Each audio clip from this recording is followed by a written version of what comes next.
Ako ay butike sa iyong kesame. La la la la, ang sarap namang malilit nang kumakain.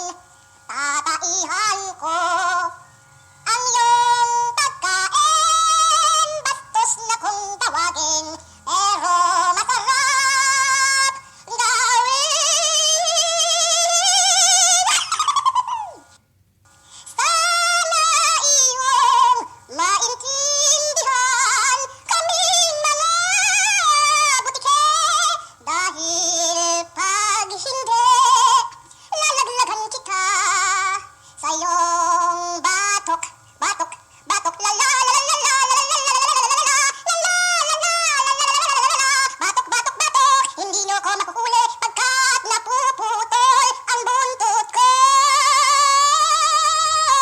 La la la la la la la, habol, habol, habol hanggang madapa ka. Habol, habol, habol hanggang madapa ka. Oye, ayan ka na naman, mistulang nalulungkot ka. Ano ba ang ginawa ko na hindi masaya? Pagkat ang buhay mo ay